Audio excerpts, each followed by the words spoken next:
It honestly is a huge source of anxiety for me. To think that at any given moment, myself, everyone I've ever known and loved, and the entire human race could just be gone. Although come to think of it, the entire human race just disappearing is probably a really good thing, but that's besides my point.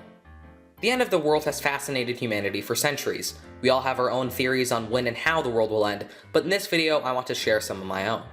Of course there are the obvious ones, such as a rogue undetected meteor hits the Earth when we least expect it, a supervolcano erupts, such as the one under Yellowstone National Park, or some idiot decides to use the nuclear launch code, which results in a nuclear war followed by a post-apocalyptic winter.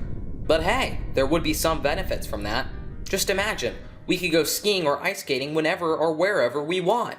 But you know, we wouldn't be able to grow crops for food and it would be freezing and, well, radiation. But anyways, there are some theories that I think you might not have heard of, and I find them absolutely terrifying, and I want to share them with you so you can be absolutely as terrified as I am.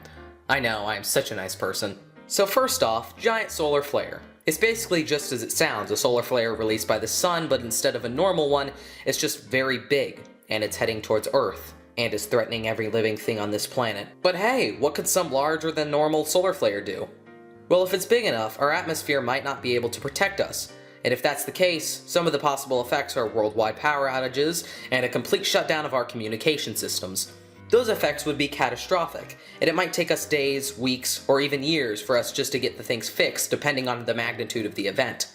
And this all depends on how we could work together without power or communication, and that doesn't seem likely in those circumstances.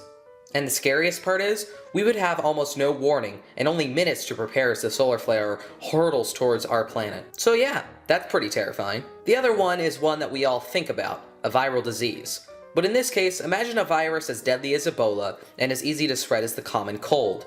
Also imagine that the virus takes years to start showing side effects. Now I know the chances of that happening are very rare. So many factors would have to come into play for this to happen. And chances are it really wouldn't hurt us. We have the resources and communication to effectively fight any disease that comes our way. Hell, look at what we have done to Zika. It's now no longer classified as a global health emergency. With vaccines and new technology, we do now have the power to completely eradicate diseases entirely. But there always is that what if.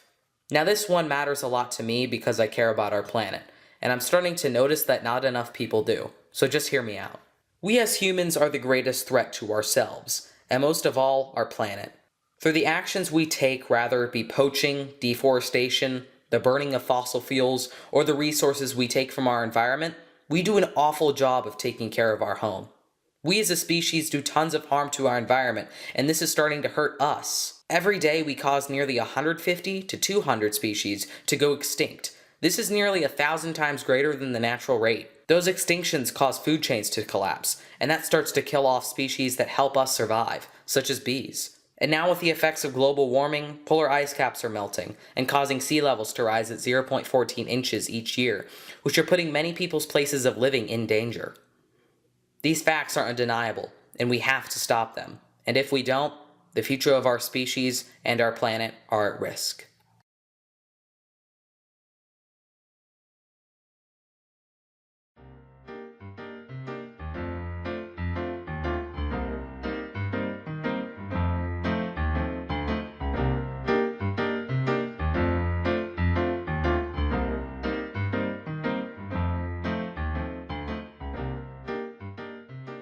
But to end on a happy note, it's very important to remember that the majority of these things are very unlikely and they won't happen within your lifetime.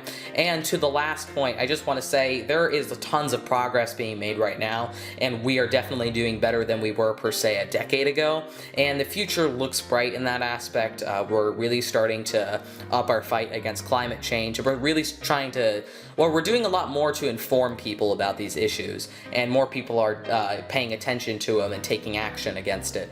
And now we've seen a lot of animal rights activist groups that are popping up, and it's been really good. The future does look bright in that aspect, but there's still people who deny it, and we definitely need to help inform people about these issues that face our planet as well as our species. So yeah, thank you all for watching, and I'll see you in the next more cheerful and joyful video. Bye-bye.